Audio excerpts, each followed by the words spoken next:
अस्सलाम वालेकुम। ये in this video we will study micturition reflex कि हमारे पास मिक्चुरेशन रिफ्लेक्स क्या है और ये किस तरह हमारी बॉडी में वर्क करता है और किस तरह हमें यूरिनेशन करवाता है हमारी बॉडी में। मिक्चुरेशन रिफ्लेक्स से सबसे पहले एक है हमारे पास टर्म मिक्चुरेशन है प्रोसेस ऑफ यूरिनेशन की किस तरह हमारी बॉडी में यूरिनेशन होती है। ठीक है, जो हमारी बॉडी में यूरिनेशन हो रही होती है उसको हम कहते हैं कि हम मिक्चुरेट कर रहे हैं, हम मिक्चुरेशन कर रहे हैं, इसको हम यूरिनेशन को मिक्चुरेशन कहते हैं।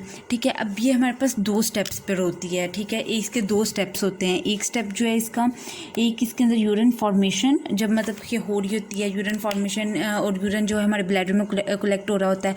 तो जब वो ब्लैडर फुल वो यूरिन कलेक्ट हो जाता है तो वो सेंसरी नर्व फाइबर्स जो होते हैं उसको स्ट्रेच करता है। ठीक है, ये इसकी फर्स्ट फेज़ होती है जिसके अंदर हमारे में ब्लैडर फिल हो जाता है और वो जो सेंसरी फाइबर्स को स्ट्रेच करता है। और दूसरी फेज़ जो है उसके अंदर ये जो स्ट्रेच फाइबर्स हैं ये हमारे पास नर्वस स्पाइनल कॉर्ड में जो हमारे पास रिस्पांस है वो इलेक्ट करवाते हैं जिससे हमारे पास मिक्चुरेशन रिफ्लेक्स होता है।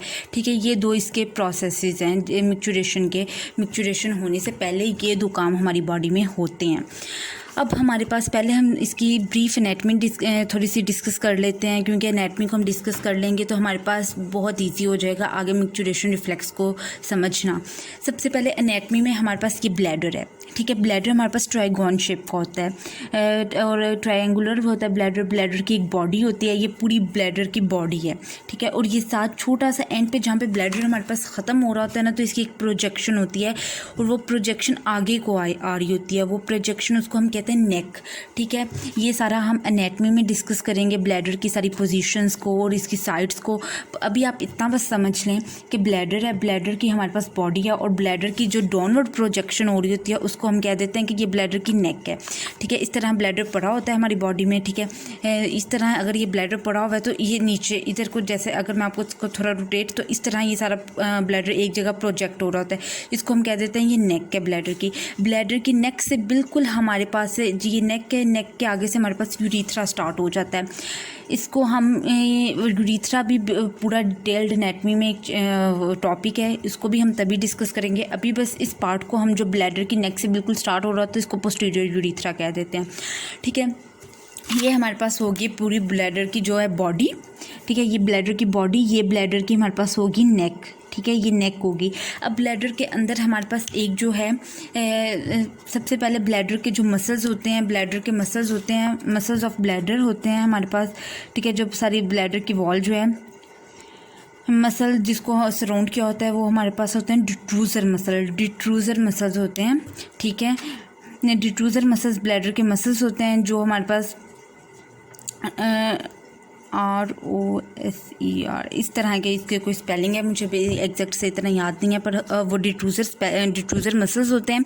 ठीक है, डिट्रूजर मसल्स जो हैं इसका बहुत ज़्यादा इंपॉर्टेंट रोल होता है। डिट्रूजर मसल्स जब हमारे पास ये मेन इसका ये याद रखने वाली बात है कि जब हमारे पास डिट्रूजर मसल्स कॉन्ट्रैक्ट करते हैं ना, तो इस डिट्रूजर मसल्स की कॉन्ट्रैक्शन से हमारे पास एम्प्टिंग ऑफ ब्लैडर होती है।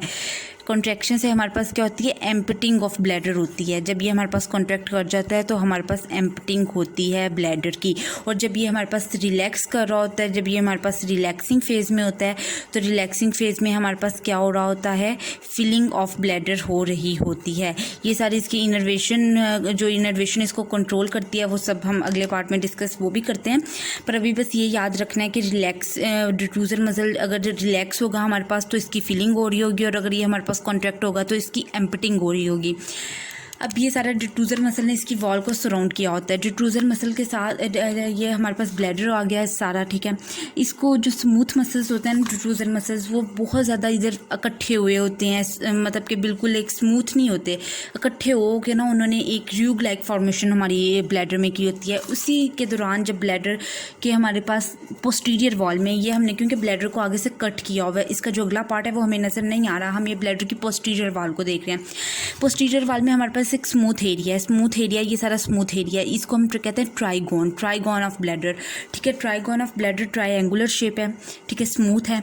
इधर हमारे पास इसके जो अपर पार्ट है ना, वहाँ पे हमारे पास दो यूरिटर्स ओपन हो रहे हैं। ये हमारे पास दो यूरिटर्स की ओपनिंग है, इसको हम यूरिटेरिक ओपनिंग भी कहते हैं, और ये हमारे पास यूरिटर की ओपनिंग है। ठीक है, अब इसकी जो हमारे पास ये भी सारा ऐसे इकट्ठा एक बनता है ऐसे ट्रायंगल, और ये एंड पे ऐसे आके प्रोजेक्ट करता है। इसकी ये जो प्रोजेक्शन ये है, इसको हम इसको कहते हैं ये एपिक्स है इसकी, और ऊपर वाली आप इसको अपर मोस्ट पार्ट कह लें या बेस कह लें, दोनों चीज़ें ठीक है।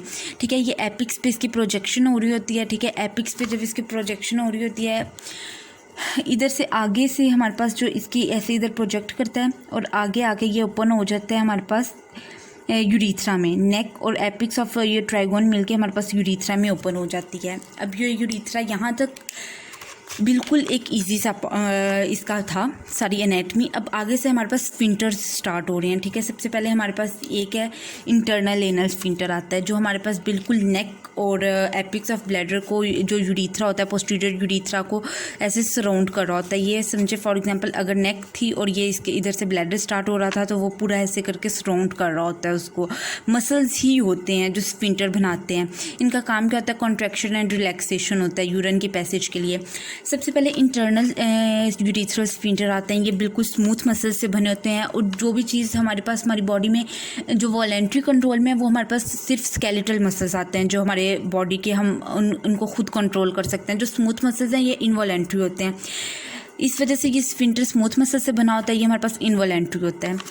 अब साथ जब हमारे पास यूरिन आगे निकल आता है, जब यूरिन को हमारी बॉडी से एक्सक्रीट होना होता है, ठीक है, तब हमारे पास वो पास करता है एक्सटर्नल यूरीथ्रल स्फिंक्टर से। ठीक है, इधर ये हमारे पास स्केलेटल मसल से बना होता है, और ये वॉलेंट्री कंट्रोल में होता है बॉडी के, मतलब कि बॉडी से हम इसको कॉन्शियसली कंट्रोल कर सकते हैं। ये हमारे पास सारी होगी इसकी एनाटमी, और ये स्फिंक्टर्स होंगे। अब हम इसकी इनर्वेशन को डिस्कस करते हैं। ठीक है, वो मैं आपको नेक्स्ट वीडियो में बताती हूँ इसकी इनर्वेशन।